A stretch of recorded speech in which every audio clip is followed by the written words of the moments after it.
Hi, I'm Ken Grigsby. I'm a wood carver, and I carve here at the Wilderness Center uh, carving group, as well as I have a group in Carrollton at the Carroll County Arts Center. And I've been carving for about 10 years now. Hi, I'm Ken Grigsby. I'm And a wood carver.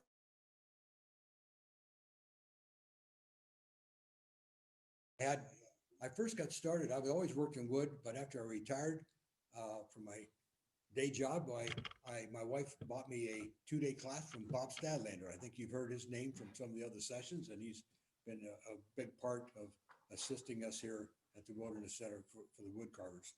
But I took a class from Bob, like I said, about 10 years back, and then a couple years after that, I come back and I took a second class. So he's an extremely good instructor. And, but hey, I'll give you an idea of a few of the pieces that I have carved in the past.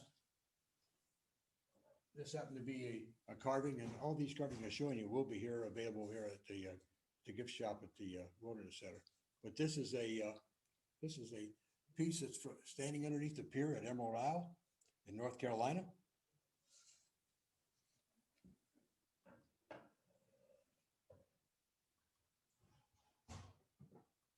And this is a piece that I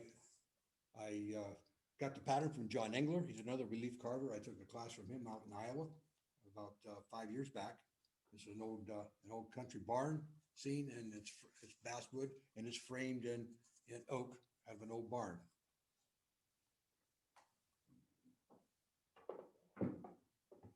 The piece back here, if you can see this piece back here, this piece is a pattern I've got from Bob Stadlander, and it's been a favorite piece of mine. It's a lighthouse with an old fishing shanty.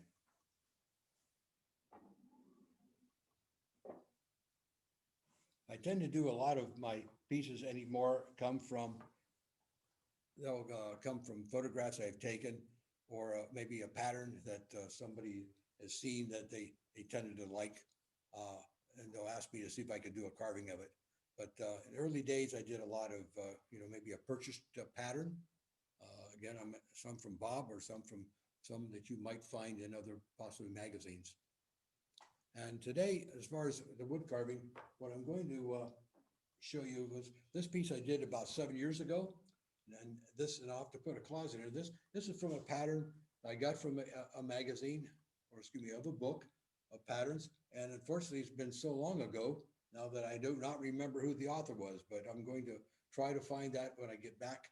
And then I will give that information to the Wilderness Center so they can give credit to the author or the artist that did that piece. But that's what I'm working on today. So as far as wood carving, the first step is, once you found a pattern that you really like, then the next step is going to be then to start thinking of how you want that pattern to look on a board. It could be an oval, as I just showed you. It could be a straight piece that maybe you're going to put a frame around it, or it could be a piece very similar to what was done here on this pier, the Emerald Isle Pier, where basically you just basically cut back in and you kind of created your own frame out of the basswood piece itself. But once you've decided that, then now you have your wood, and it's probably been mentioned a lot earlier about the fact that most the predominant carving type of media is basswood that most carvers use. But you can use any of the hardwoods. Any of those work. In fact, I did not bring a piece here today, but I've worked in African mahogany. It's a little bit difficult. You might need to use a little bit of power carving in lieu of all the edge tools that one would typically use for carving. But okay, so now once you've got your pattern, you decided what piece of wood you're going to do, and you get your wood prepared and all sanded well. You want to sand your piece down at least 400 grit, and if you can go better than that, it might even be better. Because that way, when you start laying your pattern onto the wood, then you won't have any variation up to it. So the pattern I've got here today, and typically I'll just show you in this piece of wood, you would basically get it centered out, get all your measurements done from where you want from edge to edge, and then tape an edge, and then you want to slide then a piece of graphite paper under that. Graphite paper, I would recommend using it in lieu of basically carbon paper. Carbon paper, that blue carbon paper tends to get very greasy and it will smear on the wood and you're not gonna like your results at that point. But get yourself the carbon paper. Alternative would be is there is a means too that you could thermally transfer that over. And with that, what you need to do is take your pattern, basically to a print shop, and actually have them do a reverse of that print shop. And the reason for that, because the big machines put their patterns actually going on that paper with a toner, and that toner can be transferred by a thermal means. And then you pick up it's like a soldering iron, but with big mushroom head to it. And then you can lay that pattern on. Again, it'll be reversed, and you slowly cross over that, and it will thermally transfer that pattern onto it. But it's a good means, but I tend to like just using good old graph paper and kind of laying it out that way. So let me transfer boards over here. I'll show you what we've already got started. I already started working on this previously. I probably got about 10 hours in it right now. And relief carving is not as quick as some of the caricature carving and all that. So you can spend lots of hours. Typically, most of the folks will ask me how many hours I may spend on my carving. So I may spend anywhere from 80 to 100 hours. And I have some that I'll go over 100 hours on. Just depends how much detail is there. But this piece, again, is of the thing. As you can start seeing what I've done, you see my pattern on here. And when you first get started, start at the deepest spot first. And everybody will say, well, how deep you want to go? Typically, what you want to do is you want to go no more than half the thickness of the wood. And let me back up.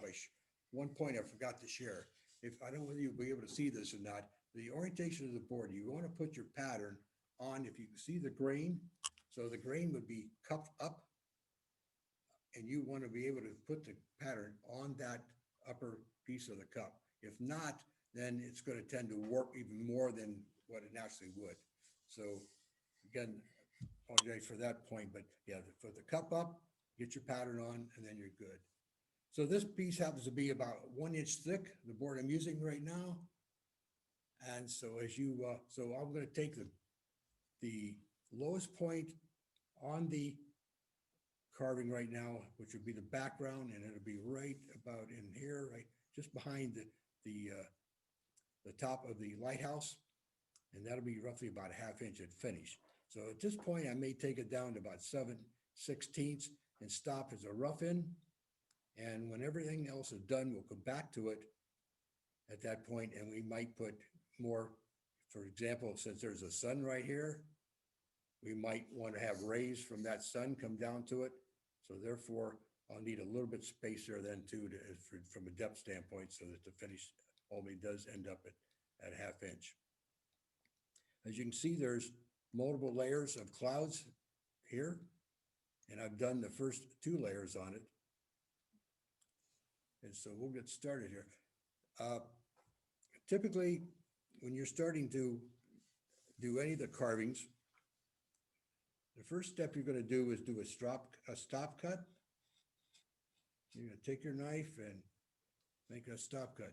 The next step is and there's 3 different techniques that I've seen from other folks. Some folks will do a stop cut where they'll come in and try to take an angled piece and then kick that little flare out. Other ones have actually done a V-tool. And they'll take a V-tool and they'll follow that stop cut and try to take that first group out. And there's times I've done that too. But the technique I tend to use the most is actually take one of my gouges, and I use a number 3, and this happens to be a 5/8 wide number 3. And I'll basically just go along the edge and peel out that first cut.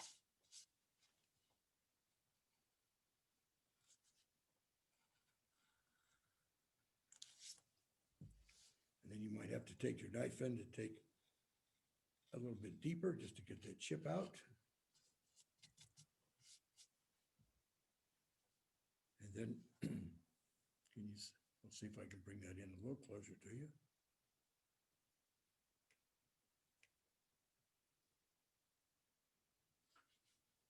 Kind of watch it because there's a little bit of delay from the time I take an action versus what you see in the screen. Once you've got that stop cut, and then you can go along on the other points. And what I recommend on an area where it's a really fine carving to it, you see in the first cut I did, that's going to be right where the clouds meet the water line. Those are we're just going to adjust the camera just a smidgen here. okay.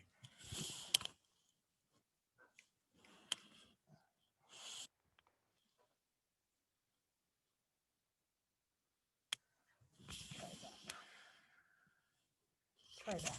Okay, very good. And an edge where you know that you're going to be pretty much up to that point, like on the, where you don't have to worry about have detail or having something chipped out, then you can kind of go right up to that line. But it's best if you got, where you're going to have to be worried about if I'm going to chip it out, to do your stop cut out away from that area for a little bit. And I apologize if I spin this board too much. I'm used to rotating my board fairly often. That way I'm pulling towards myself rather than away. Give us just a second. We are having a few technical Oh, difficulties. I see we're out of focus now, yeah. Just a second. Sorry, everyone.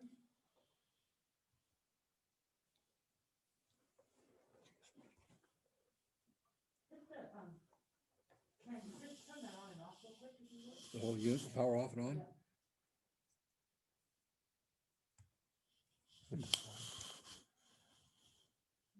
Sorry, everybody. Give us just a sec.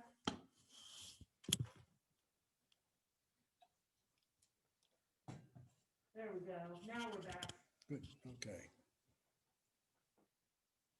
All right, we're good to go. So what I'm doing right here, where you can start to see the handrail of the steps going up to the lighthouse, I'm gonna make that stop cut out just a little further. That way I don't damage that area as I take the depth down. And then later, when I've reached the depth that I want to achieve, then I can come back and do the stop cut right on that point, and then actually clean that last edge up and take it further down.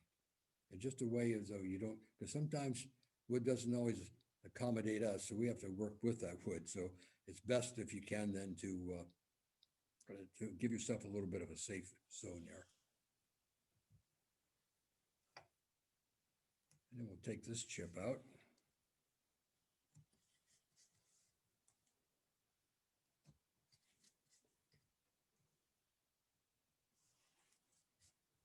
In relief carving, I tend to have issues sometimes with the wood because the grain may change on you, whatever. So sometimes you can't always draw toward you. You might have to draw away from you, as you've probably seen in some of the other carving types.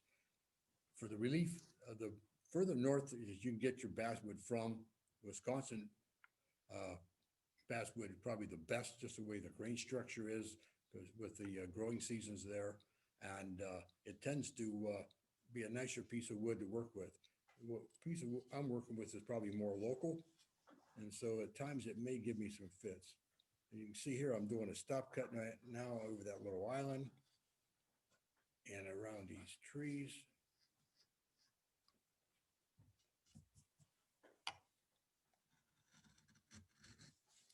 We'll start taking some of that away.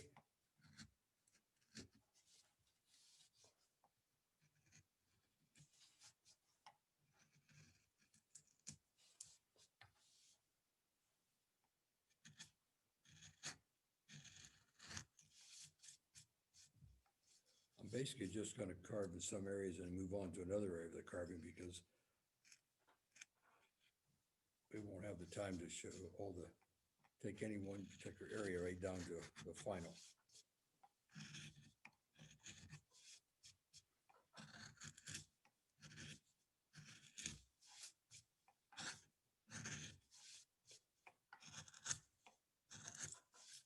And you notice I'm kind of going cross grain, and some might say, why are you doing that, not going with the grain?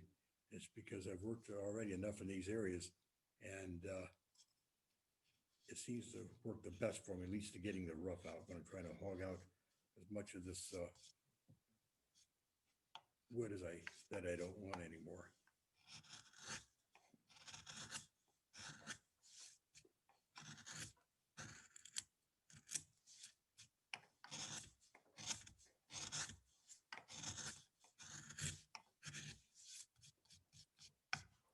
This particular piece, since I had the background down to a 1/2 inch, and then I had the sun, I think, is going to go about 7/16, and then almost about 1/16 less each of these other steps.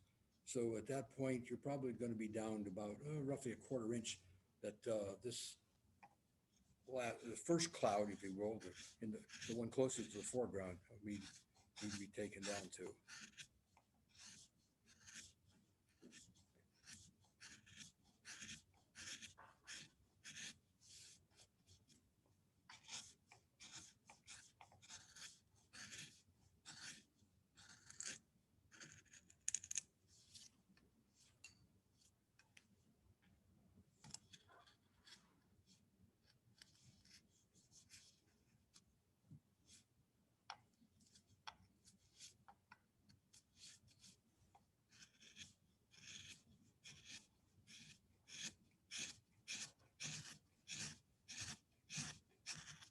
So Ken, for the tools that Yes. you use for relief carving, is it typically palm gouges and a knife?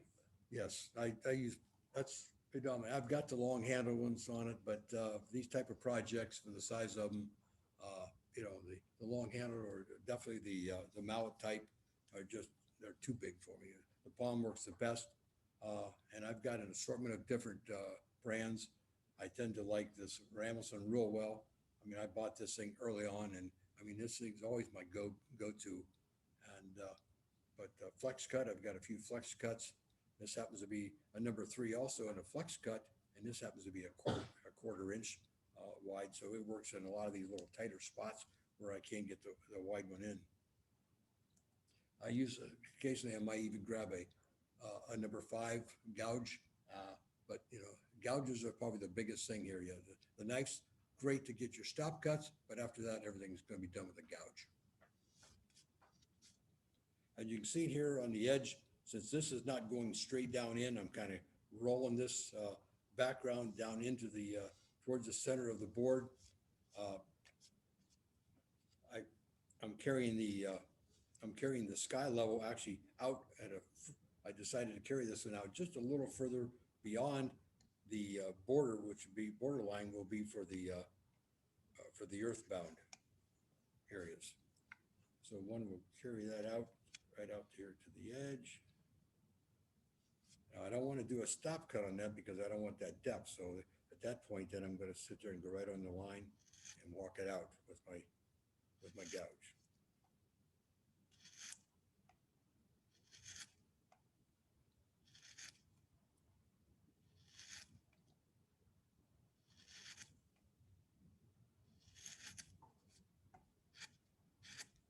I was mentioning before about using photographs for a lot.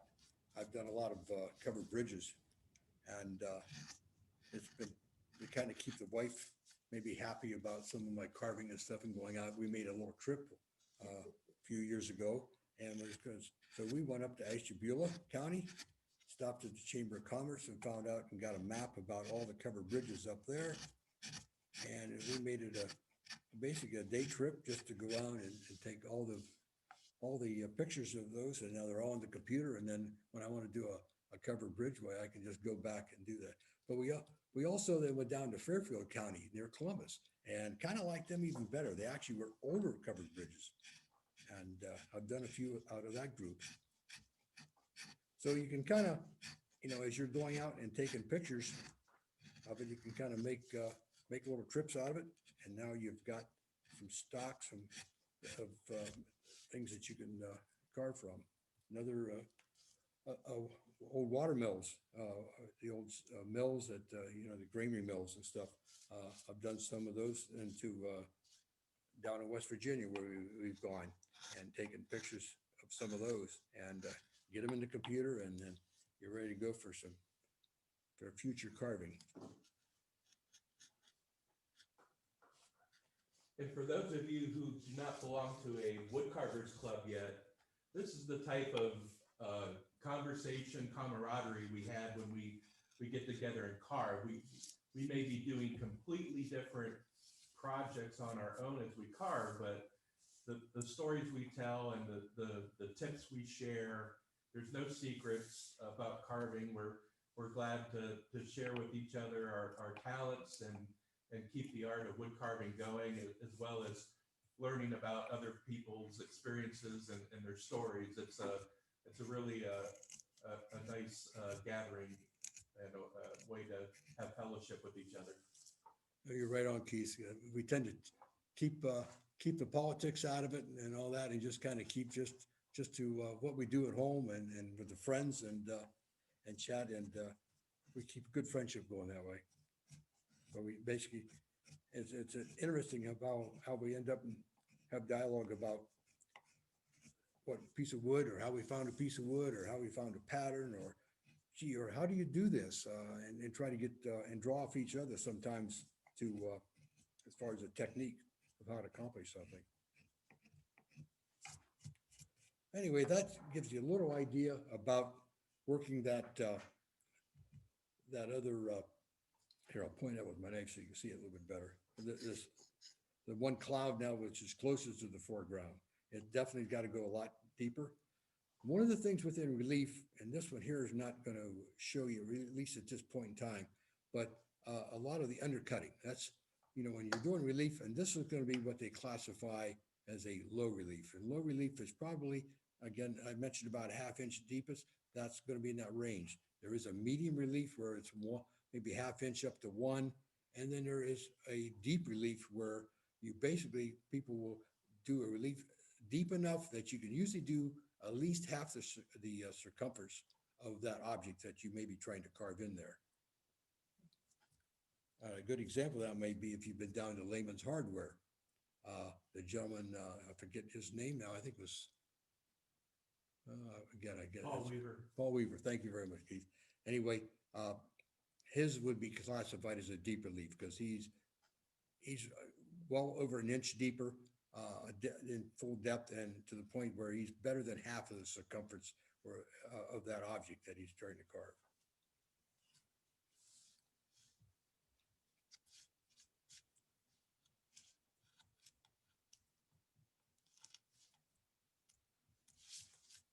I'm going to move over now here and kind of work a little bit on this tower of the lighthouse itself to give you an idea on it.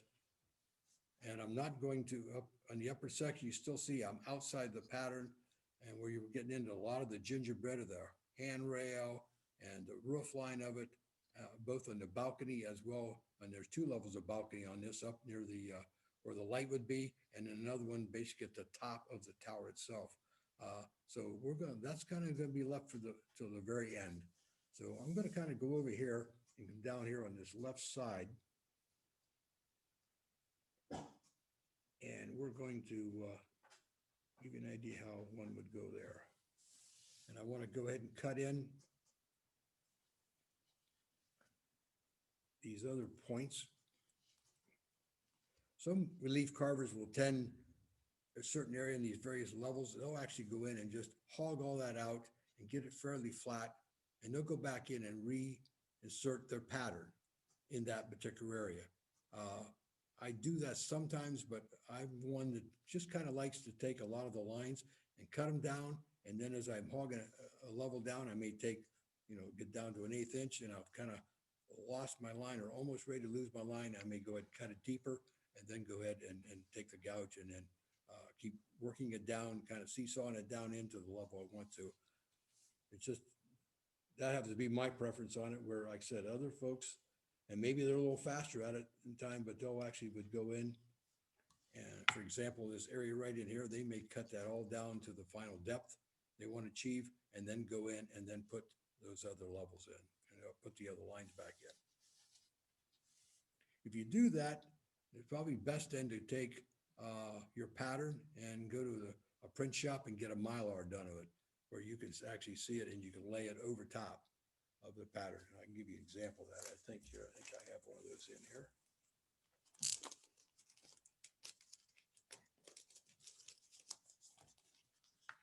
Yeah, here it is.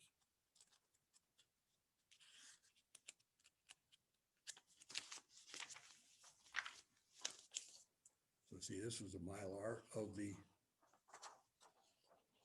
it. This happens to be, there we go. And so if I would go ahead into some area and I would go ahead and cut it way down, and I needed now to reestablish that pattern, you can lay the Mylar down to it and kind of get it fixed, and then kind of work your pencil underneath it and start putting some key points in there then. Or you can go ahead and recopy, get your scissors out and cut that area out and lay it down and literally paste it on to that area is another technique. All right, since I've got this left side now cut along here, along the tower, we're gonna come down here and take a chip out.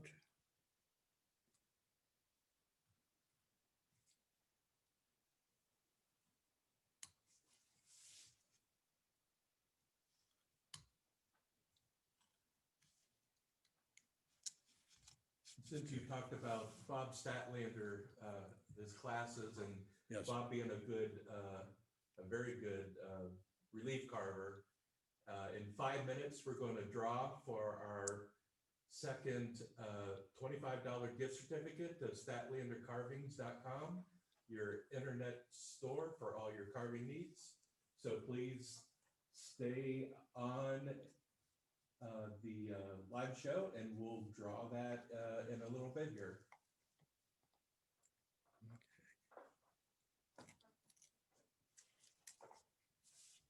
Okay, now I've taken this other cloud on the left side down just a little bit, enough to get some of that wood out of the way.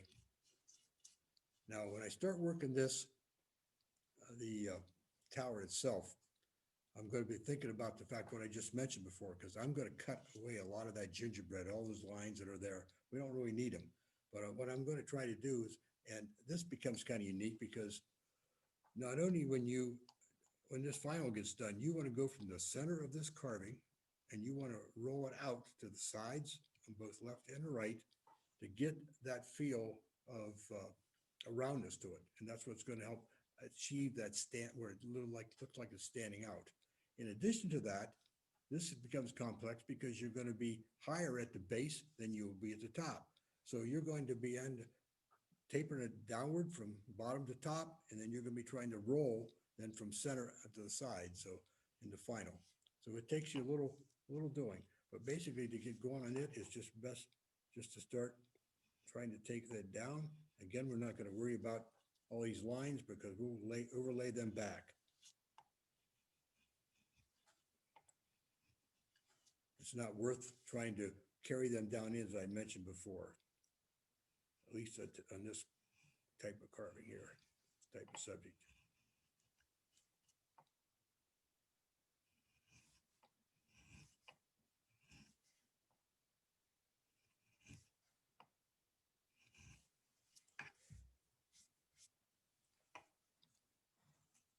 See, you can see, I tried to come back the other way, how it wanted to peel up. This is not a piece of wood that wants to work its way very well for me, so we're just gonna keep going the same direction.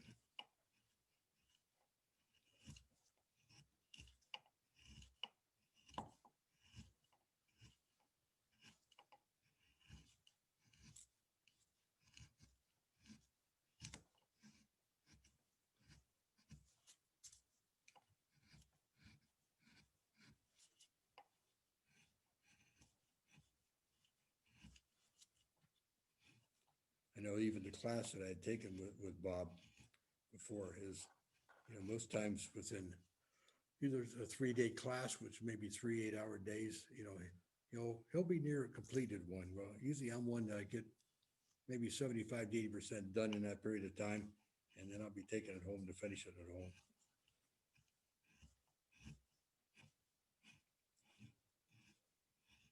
We've got a question here, what kind of woods are good for this type of carving? Basswood is probably the best. This, again, this is a piece of basswood. And again, as I mentioned before, if you can get a piece of Wisconsin basswood, and Bob sells those, I know, as well as other wood carver.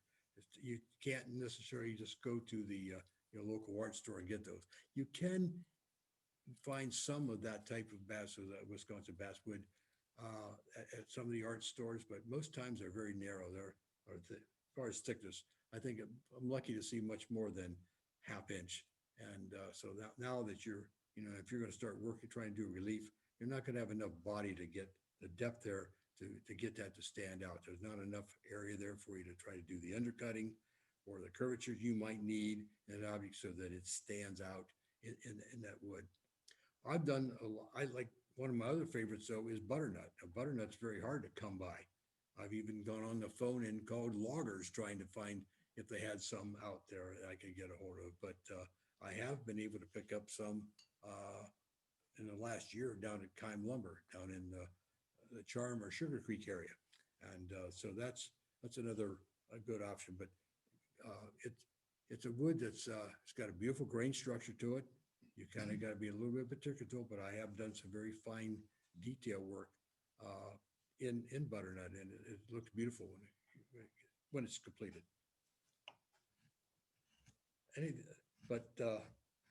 Well, I mentioned too, I did that one piece. It was a mountain man that I've done. It was an African mahogany, very hard. This mountain man, I don't have it here to show you, but he's standing on a rock with one leg up on the rock, and he's got his musket along his side, and there's a lot of trees and brush off to the side. I was able to use most of my edge tools, as hard as that was, to complete his body, all the background and that. But when I started working a lot around the trees and the brush, I had to use power, basically just so I could be able to drive down in and get the depth without having it chip out on me. Hopefully that answers the question on type of wood, but yeah, basswood probably the number one.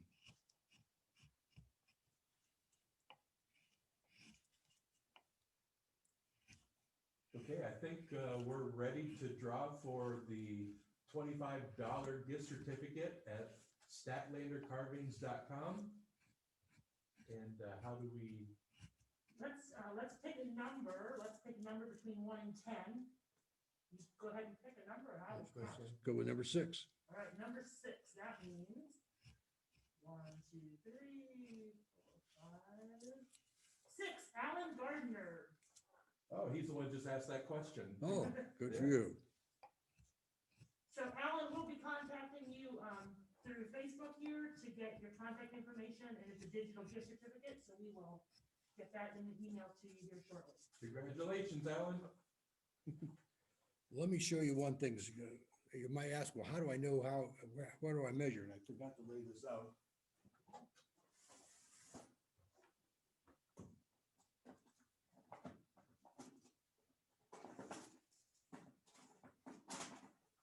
You get yourself a straight edge out.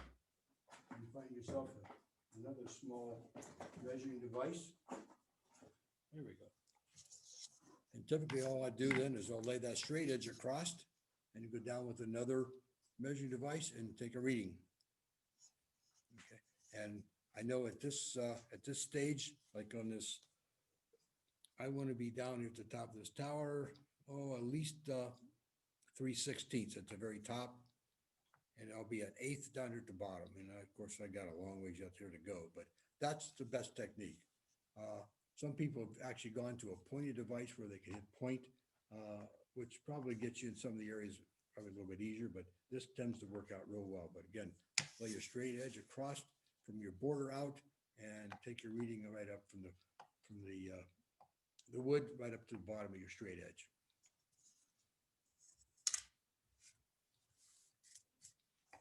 All right, we'll go over here on this other side. I got a little bit of a roll here to this, and I know I can feel my finger. I got a little bit of a taper from the bottom to the top, and we won't, we'll use measurements then finally to lock that all in as we get closer.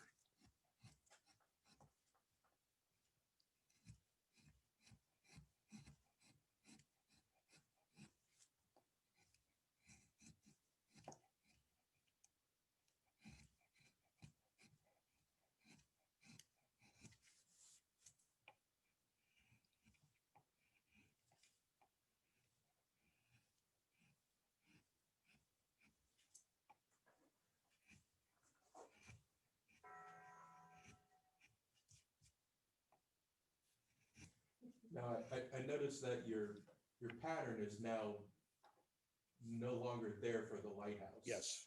So do you typically redraw it, or do you just use it as a go-by? Basically, that's why I was mentioning a little bit earlier, and that's a good point to bring it to it, because we don't have a lot of time. If you do go do a Mylar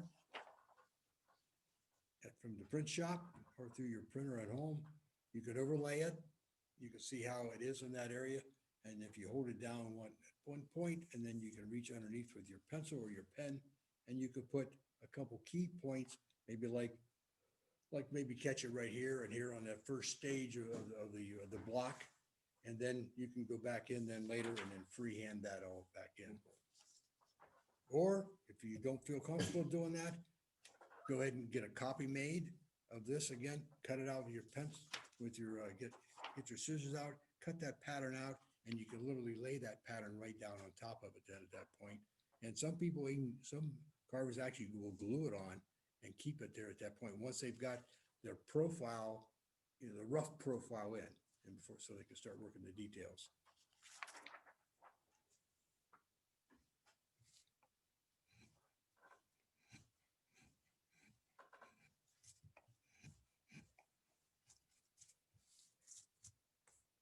And once you've got that profile done, and then you start looking at some of these other details, we got the trees off to the side. What I would typically do there, I would cut out around the edges of those. I would get the background taken down, or at least in this case here would be, I've got another layer of clouds right from this point down to this point. So bring them clouds in, get them to the depth you want, and pretty much probably balance out with it's made over here on this other, on the right side. And then this is where you're going to have to get it. If you start working around those trees, what you're going to end up doing then is when you start doing the detail, you're going to come in and start working out the notches of each of those out with your knife, cut them out. And then you're going to have to go to a little bit smaller tools. We'll go with the, more of the minis, if you will. And you might go into the skews, like this happens to be about a 3/16 skew. This happens to be tapered on both sides. And then I actually have one tapered, and this is a straight across chisel, but I have another one then too over here that's basically has the taper on one side only. So, but you could start working those in, and once you do that notch, of course, again, that will be further deeper, which we're not gonna have time to take it down there, but basically you're gonna take this, you're gonna take that little skew, and you're gonna go in and start taking chunks out. And that's how you work around the trees. As you can see, that's a lot of work you spend. A lot of hours will happen just getting around all those trees and getting that all cleaned up. But what's going to happen here, though, I talked a lot about depth in the various levels. You know, it's for somebody who's just getting started, it might behoove you to think about looking at your pattern, looking at the various levels you've got, and might even start writing some dimensions in where you think you might want to be before you get to that carving. But like every carving I think I've ever done, once I get down where I'm really up here now, I'm doing the forefront, then I find out I'm not deep enough. So then I got to go clear to the back and start backing my way back out and taking all those areas further down to the desired level. So we won't worry about any of the detail until we get that rough in pattern done.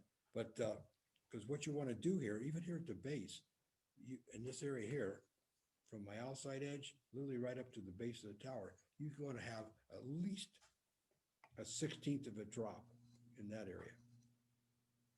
Just so that you get that to feel like it's got some depth to it. I'm not going to worry about that grass. We'll pencil that all in later. We want to go up here to this base. I apologize for bouncing around in the carving a lot, but with the time constraints. Otherwise, we might be here 8 hours later. And Keith said he's not preparing dinner, so I guess we'll have to get done.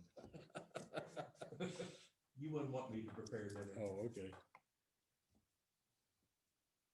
Anyway, that gives you an idea about where you want to go now from this let me get my knife so I can point from this outside edge of the carving right down to the base of that tower.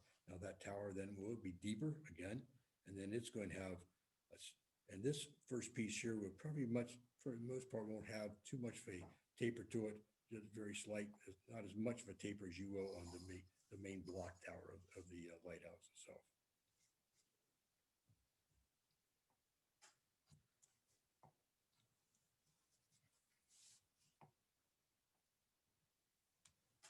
How much time do we have, Carrie? We've got about 15 minutes yet, 10, 15 minutes. Okay, good. Because thinking about maybe jumping into finishing a little bit too and talking while I'm carving here. A piece like this, typically what I've done would be, I do a mixture of, and I picked this up from Bob from his first class, where we take a mixture, typically use triploid because it's that odorless turpentine, and basically take maybe a cup of it, and then take an oil base,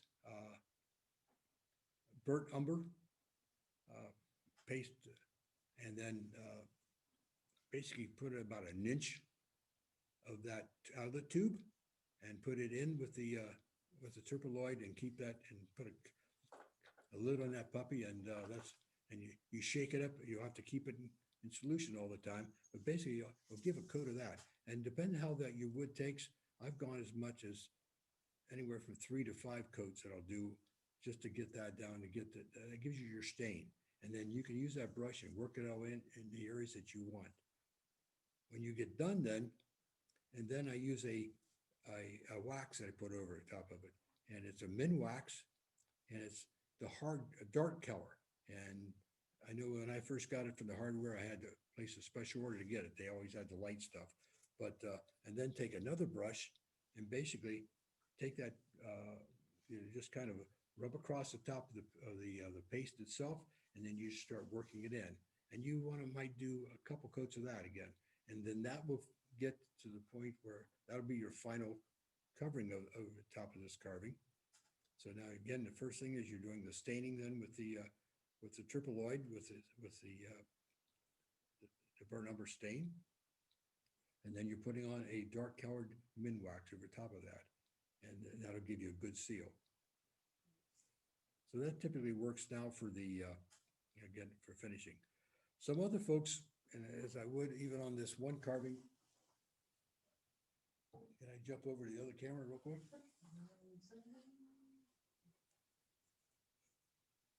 All right, excellent camera crew. This one here on this old barn scene where I decided I wanted to achieve that old rustic look of the metal sheeting roof. So I went to a colored pencils on this, and some have used paint, but I like the colored pencil because it was a little more subtle, and I was able to achieve what I wanted to. And after I did the coloring of it, and then you take a blender and kind of that way get the strokes out of for the crayon marks, if you will, the pencil marks, and then spray it then with a flat matte spray, just a clear matte, and that will Polyurethane? it'll hold it. Yeah. Polyurethane? Yep. Yes.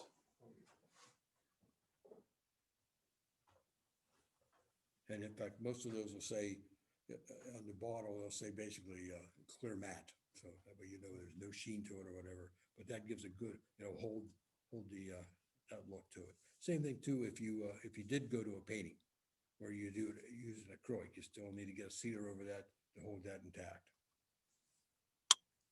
But on this one here, again, if I was going to finish this again, I would use the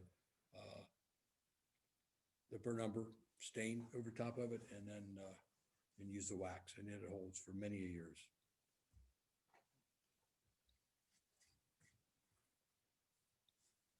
Now, one would say, okay, how do I achieve this look on the steps coming through? All right, we're going to do a little bit of a stop cut along there, and let's take some of that out. Since I don't have the lighthouse itself down to the final, I can't really show you exactly how that's going to work out. but take this water level down. And this water level, you're gonna vary, you're gonna taper it now from the edge here of the water, the little river or bay. Water, you're gonna carry it back, and you wanna take that elevation down to where it just touches the bottom elevation of this cloud. So that way they literally come together. And that'll give you that look of depth. And when you've got that, in some respects, you're gonna do very similar to this. You want to have that, it's gonna be a parallel line basically of that look on the steps along with the, with what you did with the water. Okay.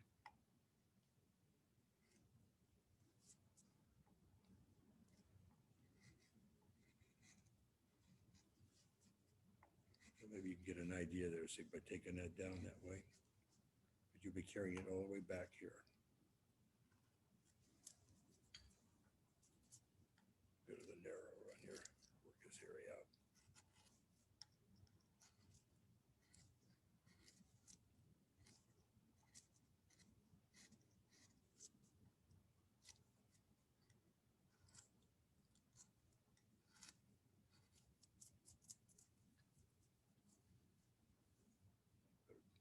Take a knife here and give a little bit of a stop cut so it's don't peel out on us along here.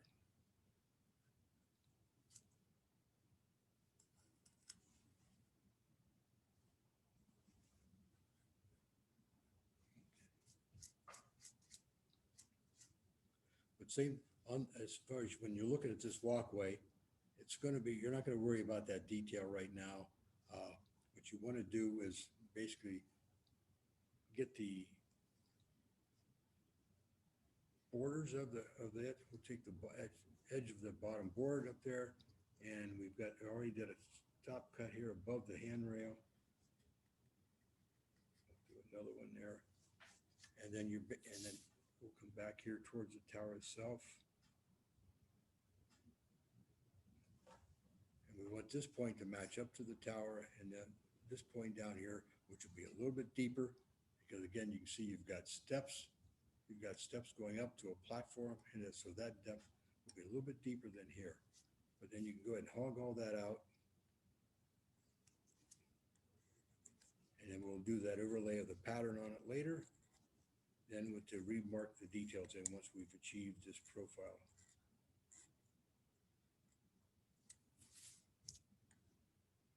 We've got a question that goes back to the painting, what do you mean by a blender? When we're talking about the- The blood.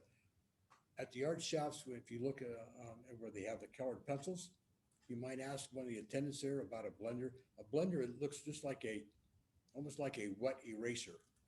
And you can rub that across that area, and it just washes out all the strokes that you have from your colored pencils. And good question, because I didn't know what they were either, because I have a friend that does nothing but wood burning, and he does it on paper. And he's the one that does, that enlightened me on that blender, because it works good. Otherwise, you get all these strokes when you really start looking at detail. From a distance, they look fine, but it does a nice job of just blending it and eliminates all the strokes. Good question. It's almost like a rolled up paper cardboard, isn't it? It is, It and looks like a pencil that you, Yeah, and you could pull it out and do it, because, once you do one color, you might have to kind of clean the end off if you're changing a different color. Yeah. Yeah, and get a clean start. But yeah, it just. and it's- readily available at art supply stores, yep, stores. just and- ask them for the blender, right, and usually they're right there beside where the colored pencils may be. There's all kinds of colored pencils out there one can use. The ones I had picked up were basically colorless. They're the full lead, if you will, using that term, right out to the very edge, just for the coating of, just the final coat over top of it. So it's easy to sharp.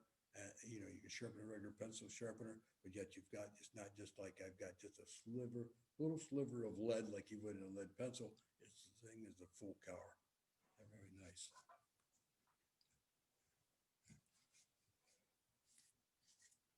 Anyway, that's kind of the idea, what you're gonna get into with the balcony and the stairwell up from this balcony. And it takes a little bit of a judgment into this, it's comfortable to your eye. And then this area right in here underneath this here, that will be cut down, that'll be deeper. It's gonna actually be down to the same level as the water over here to the right side.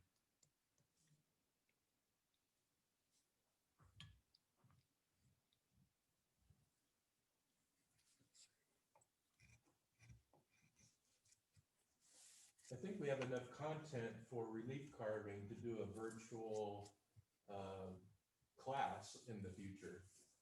Okay, yeah, that'd be enough. About two, most classes I've taken is typically I've taken classes have been 3 to 5 days. So, yep, it would be enough. We could probably do a simple one and make it a day class. Mhm. And so stay tuned to the Wilderness Center's Facebook page. We will be announcing future classes, beginners classes, and maybe a specialized class such as relief carving or chip carving or caricature carving. And sounds like we'll be busy over the winter maybe. Well, I think this is about as far as I can really do, take them without getting, because again, it's gonna be a lot of hours there. You have to get each of those levels down to where you can start tying things in. And hopefully when you get done, then this would be what the final product would look like, hopefully. And for those folks that say, gee whiz, it's just, I could never do that, it's too complex. I think I did this when I was probably like my second or third year of wood carving. So it's not that hard. You just have to have patience.